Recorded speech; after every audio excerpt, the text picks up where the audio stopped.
हम इंसान अपने जीवन का 1/3 हिस्सा सोकर गुजारते हैं। ना केवल हम इंसान बल्कि all living creatures, we all need to sleep. So now the question arises, why do we need to sleep? We need to sleep because during sleep हमारी बॉडी रेस्ट करती है और कुछ ऐसे ग्रोथ हार्मोन्स को प्रोड्यूस करती है जो हमारी बॉडी की ग्रोथ, उसकी रिपेयर, उसकी मेंटेनेंस, उसकी हीलिंग के लिए रिस्पॉन्सिबल होती है।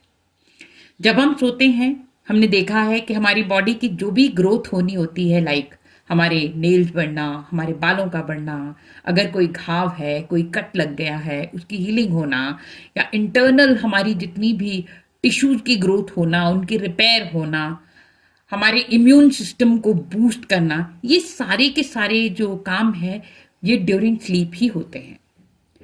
Sleep also plays an important role in the memory consolidation. इसका मतलब है कि हमने जितने भी इंफॉर्मेशन, जितने भी एक्सपीरियंसेस दिन भर में हमने गेन किए हैं, वो सारे के सारे इंफॉर्मेशन हमारी शॉर्ट टर्म मेमोरी में जमा हो जाते हैं। तो ड्यूरिंग स्लीप हमारा ब्रेन वो सारी इंफॉर्मेशन को प्रोसेस करता है और उसको शॉर्ट टर्म मेमोरी से लॉन्ग टर्म मेमोरी में ट्रांसफर करता है, ताकि जब भी हमको कोई इंफॉर्मेशन की जरूरत है तो उस इंफॉर्मेशन को हम अपनी मेमोरी से रिट्रीव कर सकते हैं। Doctor Matthew walker, the neuroscientist and the sleep expert, he says sleep is the single most effective thing we can do to reset our brain and body health each day. अगर हम बात करें amount of sleep की तो ये person to person very करता है और एज के हिसाब से भी ये डिफर करेगा। जब बच्चा पैदा होता है तो लगभग 14 से 17 घंटे सोता है।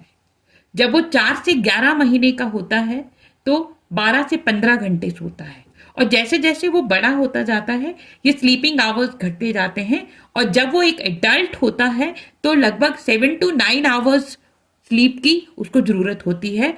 और 65 और आफ्टर 65 ईयर्स ऑफ एज एक व्यक्ति को 7 to 8 आवर्स सोने की जरूरत होती है।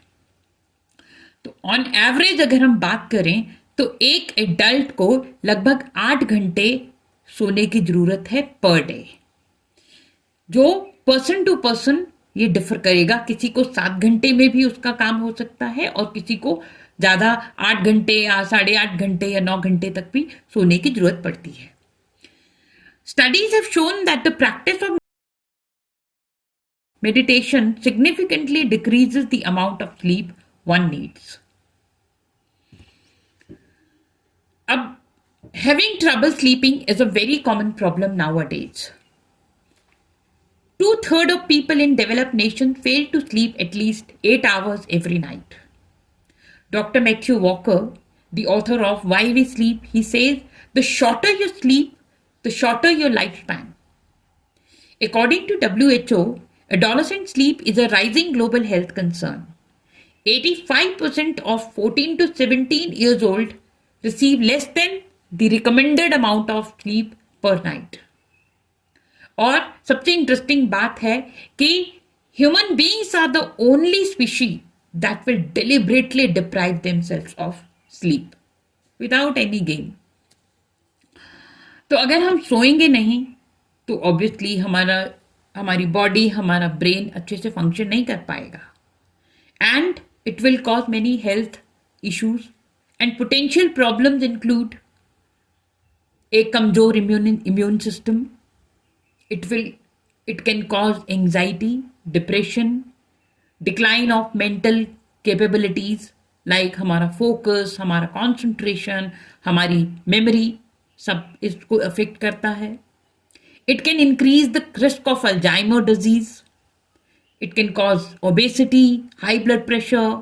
It can disrupt blood sugar levels and can cause diabetes. Contributes to all major psychiatric conditions.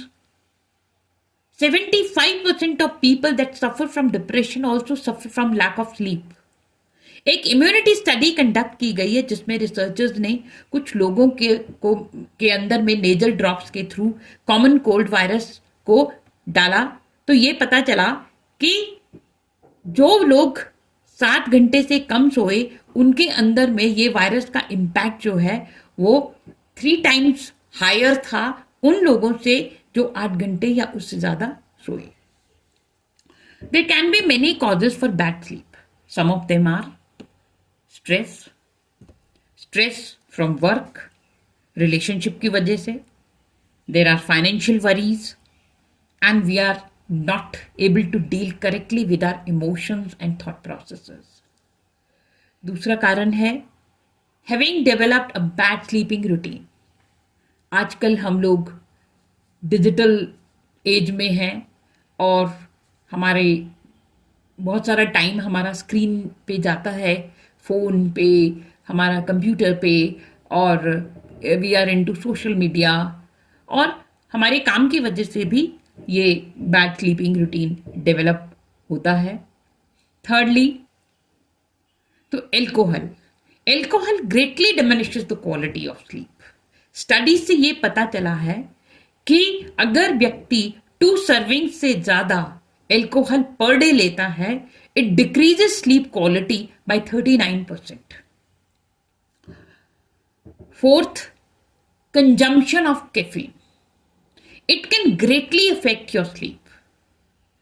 It can take up to 10 hours before caffeine is completely cleared from the body.